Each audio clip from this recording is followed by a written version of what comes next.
নমস্কার, যুক্তি তর্ক সঙ্গে অর্কই আপনাদের স্বাগত। আপনাদের সঙ্গে আমি অর্কপ্রভ সরকার। বেঈমান আর চোরটা নয়না দিদির বরটা। মধ্য কলকাতা জুড়ে পোস্টারে ৬ লাভ। পোস্টারের নিচে লেখা আছে তাপস রায় এবং কুণাল ঘোষ। তাপসবাবু সংবাদ মাধ্যমে বলেছেন তাপস রায় নামে অনেকেই থাকতে পারে, এখানে তো মন্ত্রী তাপস রায় বলা হয়নি। একই সঙ্গে তিনি এটাও জানিয়েছেন যে সুদীপ বন্দ্যোপাধ্যায়ের বিরুদ্ধে এলাকার তৃণমূল কর্মীদেরই সাংঘাতিক ক্ষোভ আছে। আর কুণাল ঘোষ বলেছেন যে তাপস রায়, যদি মন্ত্রী তাপস রায়ের নাম থাকে, তিনি তো অন্য দলের। সুদীপের সম্পর্কে তাদের দুজনের মত এক হতে পারে, কিন্তু অন্য দলের মন্ত্রী তার সঙ্গে কালীঘাট তৃণমূলের কুণাল একসঙ্গে কেন পোস্টার দিতে যাবে? কুণাল বলেছেন খোঁজ নিয়ে দেখবেন। আসলে যাই হোক, জল্পনা কিন্তু তুঙ্গে উঠেছে। বেঈমান আর চোরটা নয়না দিদির বরটা। দেখুন, সুদীপ বন্দ্যোপাধ্যায় কোনোদিন একটা মানুষের উপকারে কিছু করেছেন বলে আমি অন্তত জানি না। হাবভাব বিশাল, তিনি 10 বার নির্বাচিত হয়েছেন বলে মাটিতে পা পড়ে না। আর বেঈমানি করা তার দীর্ঘদিনের স্বভাব।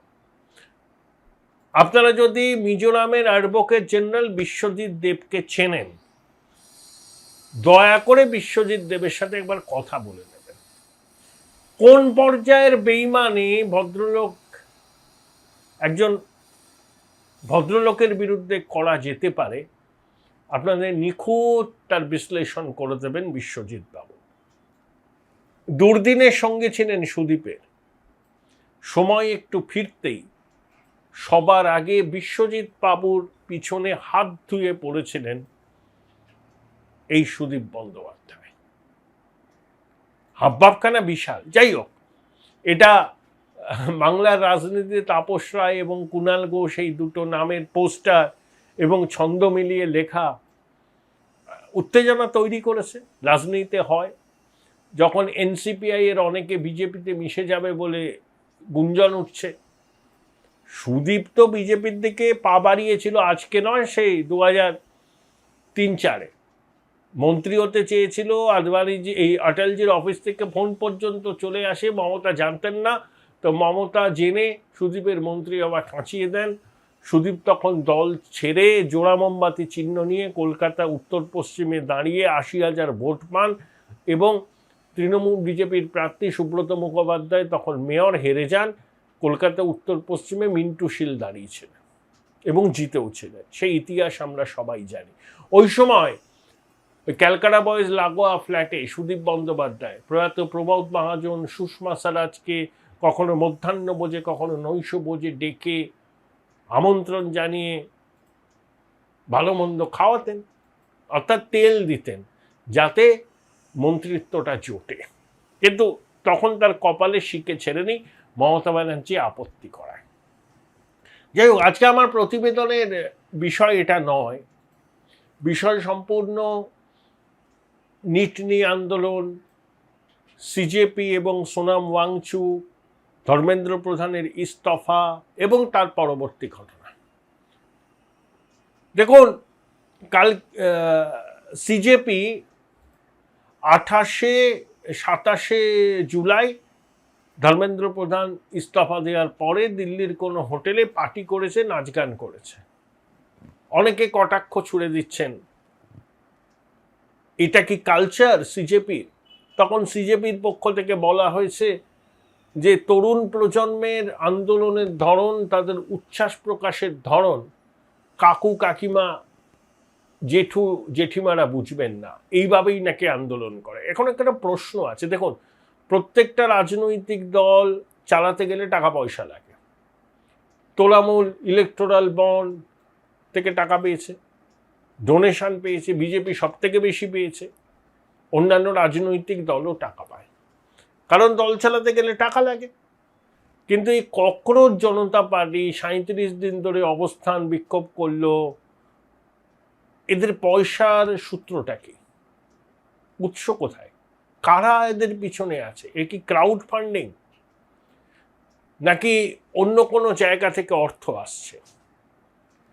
এই প্রশ্নের সদুত্তর পাওয়াটা ভীষণ জরুরি। যখন ককরোচ জনতা পার্টির আন্দোলনের ফলে ভারতের গণতান্ত্রিক ব্যবস্থার একটা বড় রূপান্তর ঘটেছে, ভারতবর্ষ এতদিন ধরে গণতন্ত্র ছিল না, নাকি ইলেকটেড অটোক্রেসি ছিল, ভারতবর্ষ আবার ডেমোক্রেসিতে ফিরে আসছে, এইসব অনেক কথা বলছেন। যারা সিজেপিকে নিয়ে আশায় বুক বেঁধেছেন, সিজেপির সাফল্যের পর E20 জনতা পার্টি, সংরক্ষণ বিরোধী জনতা পার্টি, এরকম অনেক অনলাইন প্ল্যাটফর্ম গজিয়ে উঠেছে, সবাই এই ফরম্যাটে আন্দোলন চালাবে। এখন প্রশ্ন হচ্ছে, এই সিজেপি তো সাফল্য পেল, ছেলেমেয়েরা আন্দোলন করেছিল, এই আন্দোলনের পিছনে যে যুক্তি ছিল না তা তো নয়। প্রথম দিকে সরকারের বিষয়টার গভীরতা বুঝতে তারা ব্যর্থ হয়েছিল, পরে প্রধানমন্ত্রী নেমে ড্যামেজ কন্ট্রোল করেন। কিন্তু এই সিজেপির আর্থিক ক্ষমতার উৎসটা কি, এটাও তো জানতে হবে। দেশের মানুষ এই তরুণ প্রজন্মের আন্দোলনকে সমর্থন করছেন অনেকে, তাদের তো এটা দায়িত্ব, তাদের তো এই প্রশ্নটা করা উচিত। ঠিক আছে, তোমরা আন্দোলন করছো, খুব ভালো কথা, কিন্তু আন্দোলনের করার যে রসদ, টাকা পয়সা পেলে কোত্থেকে? এবং সিজেপির নেতৃত্বের উচিত স্পষ্ট করে সব কিছু সামনে নিয়ে আসা। দেখুন, ধর্মেন্দ্র প্রধান বিজেপির কাছে তার গুরুত্ব এখনো অপরিসীম।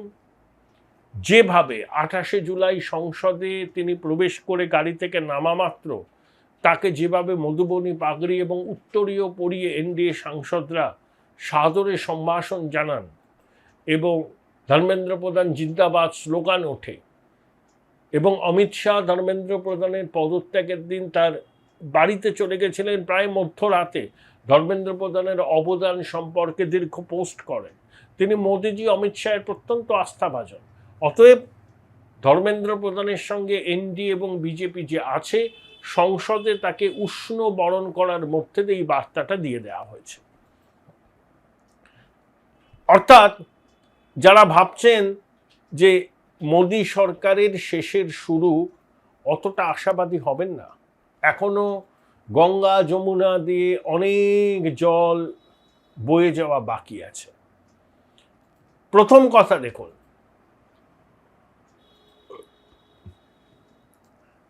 মোদি সরকার একটা কোয়ালিশন সরকার। 24 সালে তাদের আসন সংখ্যা অনেক কমে গেছিল। 2029-এ লোকসভা নির্বাচন, 15 বছরের প্রতিষ্ঠান বিরোধিতার মুখে তাদের পড়তে হবে, এটা নিয়ে কোনো সন্দেহ নেই। 15 বছর সরকারে থাকলে প্রতিষ্ঠান বিরোধিতার সুরটা কিন্তু খুব চড়া হয়, খুবই চড়া হয়। ইউপিএ সরকার 10 বছর পরে একেবারে কোলাপস করে গেছিল, 44টা আসনে নেমে গিয়েছিল কংগ্রেস। কিন্তু 2024 সালে নির্বাচনে ধাক্কা সামলে বিজেপি যেভাবে ঘুরে দাঁড়িয়েছে, এখনই যারা বিজেপির অবিচুয়ারি লিখতে শুরু করে দিয়েছেন তাদেরকে বলি, একটু ধৈর্য ধরুন। কারণ প্রধানমন্ত্রী 2 পা এগিয়ে 1 পা পিছিয়ে এসছেন। ছাত্রদের বন্ধু বলে সম্বোধন করেছেন, ফ্রেন্ডস বলেছেন, তাদের সব দাবি সরকার মেনে নিয়েছে। নিটের আন্দোলনে যারা যুক্ত হয়েছিলেন তাদের বিরুদ্ধে বিভিন্ন রাজ্যে এফআইআর করা হয়েছিল, সব এফআইআর প্রত্যাহার করে নেওয়া হয়েছে। নতুন মন্ত্রী প্রহ্লাদ যোশী দায়িত্ব নিয়েছেন। নন্দন নীলেকানির নেতৃত্বে উচ্চ ক্ষমতা সম্পন্ন টাস্ক ফোর্স গঠন করা হয়েছে।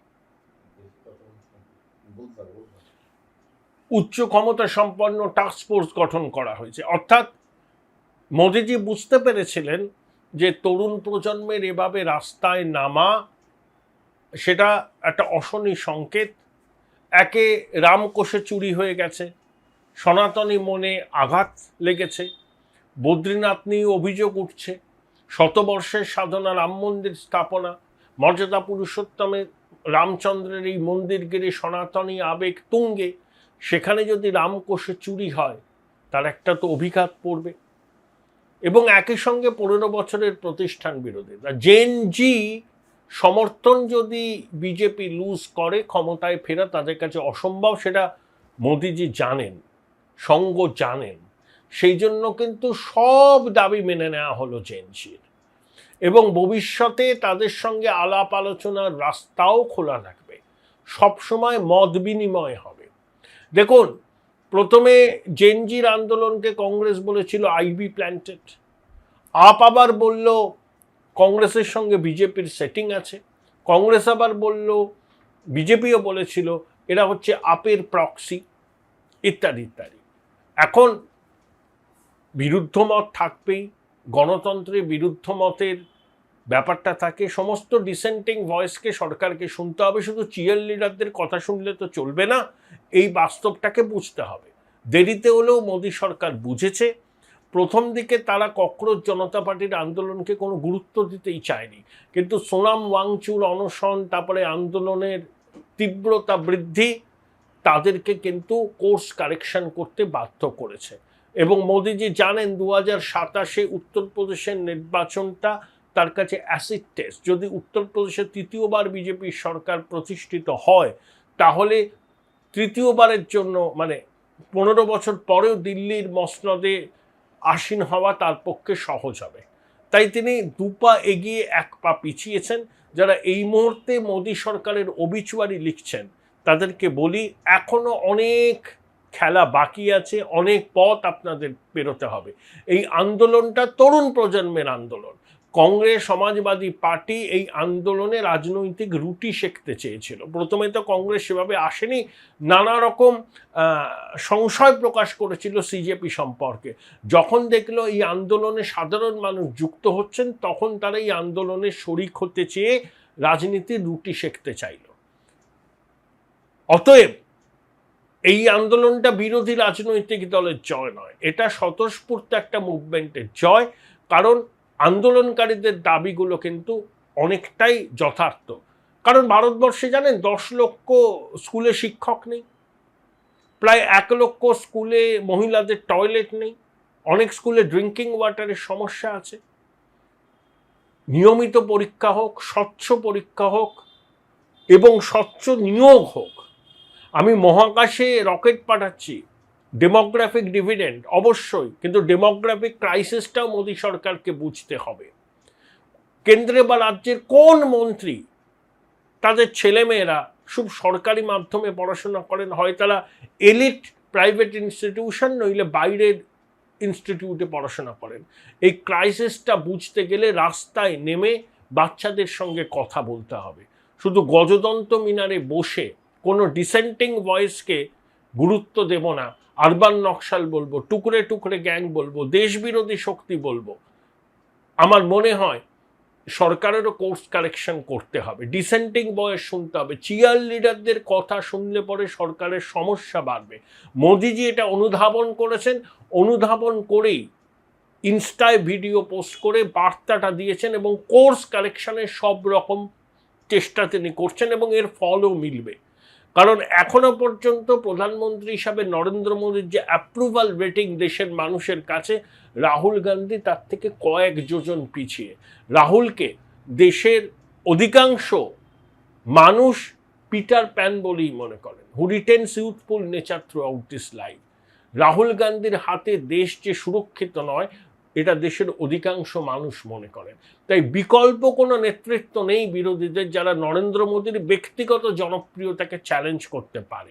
এবং মোদিজি যেভাবে আসরে নেমে এই বিষয়টার একটা সমাধান সূত্র বার করলেন, এবং ভবিষ্যতে তরুণ প্রজন্মের আন্দোলন নিয়ে সরকার যে যথেষ্ট সতর্ক থাকবে, ডেমোগ্রাফিক ডিভিডেন্ড পেতে হলে ডেমোগ্রাফিক অ্যাংজাইটির রিজলভ করতে হবে, মোদিজি এটা বলে দিয়েছেন। এবং মন্ত্রীদের বলেছেন আপনারা ইনস্টাগ্রামকে ব্যবহার করুন, রিল বানান, তরুণ প্রজন্ম যেভাবে কথা বলে সেই ভাষাতে কথা বলুন। কারণ এরা চেনা পথের পথিক নয়, বাঁধা পথের বাজনাদর নয়। যতই এই আমাদের যোগেন্দ্র যাদবের মতো ব্যক্তিত্বরা বলুন এবার থেকে আইন প্রণয়ন হবে, রাস্তায় হবে না, আইন সংসদেই হবে, সাংসদরাই করবেন, কারণ তারা মানুষের ভোটে জিতে আসা। কোনো রকম অ্যানার্কি আর বরদাস্ত করা হবে না। কিন্তু একই সঙ্গে যে আন্দোলনের যৌক্তিকতা আছে, ছাত্রদের যে বিষয়গুলো নিয়ে উদ্বেগ আছে, সাধারণ মানুষের যে বিষয়গুলো নিয়ে উদ্বেগ আছে, সেই উদ্বেগগুলোকে নিরসন করতে হবে সরকারকে। মাটিতে নেমে সাধারণ মানুষের কথা শুনতে হবে। মোদিজি কিন্তু এই বার্তাটাই দিয়েছেন। তাই দিনের শেষে মোদিজি কিন্তু এই হাসিটা হেসেছেন, যেটা অনেকে বুঝতে পারছেন না। যারা ভাবছেন সংসদ অচল করে মোদিজির পদত্যাগ দাবি করেই কেল্লাফাতে করবেন, নির্বাচনে জিতবেন, তারা একবার আয়নার সামনে দাঁড়ান, দেখুন দেশের মানুষ আপনাদেরকে কি চোখে দেখে। আপনাদের অ্যাপ্রুভাল রেটিংও ভালো নয়। সিজেপির আন্দোলন একটা সাফল্য, নতুন ধরনের আন্দোলন। সরকারকে সেই আন্দোলন ইনিশিয়ালি বুঝতে পারেনি, পরের দিকে মোদিজি নিজে নেমে ড্যামেজ কন্ট্রোল করেছেন, ছাত্রদের দাবি দাওয়া মেনে নিয়েছেন। তিনি 2 পা এগিয়ে 1 পা পিছিয়েছেন। তাই এই মুহূর্তে যারা মনে করছেন যে মোদি সরকারের শেষের শুরু, তারা মূর্খের স্বর্গে বাস করছেন। একটা আন্দোলনে হয়তো কিছুটা পিছু হটতে হয়েছে, মোদি সরকারের পলিটিক্যাল ফিলোসফি থেকে তারা একটু ডেভিয়েট করেছে, তার মানে এই নয় যে তাদের পরাজয় হয়েছে। ভাই ভাই, এটা মডেল না খাতা। আর কত ফটোগ্রাফি করবি? চুপ কর, সামনে মাধ্যমিক, নোট জোগাড় করে পড়তে হবে। কবে পড়বি ভাই? গ্যালারি তো নোটের লাইব্রেরি আর স্টোরেজে পিডিএফ এর ছড়াছড়ি। ধুর, কোনটা পড়বো কোনটা ছাড়বো কিছুই তো বুঝতে পারছি না। আরে তাহলে মৌলিক লাইব্রেরির বই পড়। ওদের সম্রাট এক্সক্লুসিভ সাজেশন বইগুলোতে পাবি সমস্ত গুরুত্বপূর্ণ এমসিকিউ, এসএকিউ ও বড় প্রশ্ন একেবারে উত্তর সহ। কমন পাবো তো? টপারদের জিজ্ঞেস কর। সম্রাট এক্সক্লুসিভ সাজেশন মাধ্যমিক, ভালো রেজাল্টের পাসওয়ার্ড। উচ্চ মাধ্যমিকের পর উজ্জ্বল ভবিষ্যৎ গড়তে NCHMCT পর্যটন দপ্তর, ভারত সরকারের hospitality and hotel management, Paschimbanga সরকারের মাকাউটের BBA BCA, fashion design, aviation tourism, culinary arts পড়ো SBI HM কলেজে। স্টুডেন্ট ক্রেডিট কার্ড ও ব্যাংক লোন পাবে SBI HM এ পড়লে। কোর্সের শেষে SBI HM দেশ ও বিদেশে চাকরির ব্যবস্থা করে থাকে। SBI HM হলো পশ্চিমবঙ্গের সেরা ম্যানেজমেন্ট কলেজ। SBIHM.com। বোলপুর শহরের কোলাহল থেকে মাত্র 20 মিনিট দূরেই রয়েছে সুন্দর রিসর্ট, যেখানে পেয়ে যাবে স্পেশিয়াস আর এস্থেটিক্যালি ডিজাইন রুম। তোমরা যারা গ্রুপে যাও তাদের জন্য আছে কমফোর্টেবল গ্রুপ স্টে অপশন, আর কাপলদের জন্য রয়েছে লাক্সারিয়াস সুইট রুম, তার উপর আবার ফ্ল্যাট 10% অফ। এখানে প্রকৃতির মাঝে তোমরা পেয়ে যাবে একটা সুন্দর সুইমিং পুল, ছোটদের জন্য প্লে এরিয়া আর একটা এস্থেটিক সেলফি কর্নার। প্রপার্টিটা পুরোটাই পেট ফ্রেন্ডলি, আর এখানে আছে অনেক কিউট ছোট ছোট র্যাবিটস। সকালের ব্রেকফাস্ট থেকে ডিনার পর্যন্ত পেয়ে যাবে একদম হোমলি কমফর্ট ফুড, যা এক কথায় অসাধারণ। বেঙ্গলি কুইজাইনের সাথে সাথে পেয়ে যাবে চাইনিজ আর নর্থ ইন্ডিয়ান অপশন। বিকেলে বনফায়ারের আলো, বন্ধুদের সাথে আড্ডা আর খোলা আকাশের নিচে গ্রাম বাংলার হাওয়া, পুরোটাই এক অপরূপ অনুভব। তাহলে বলো তোমরা কবে প্ল্যান করছো এই পিসফুল এসকেপটা? And don't forget to follow miss cupcake for more such travel updates.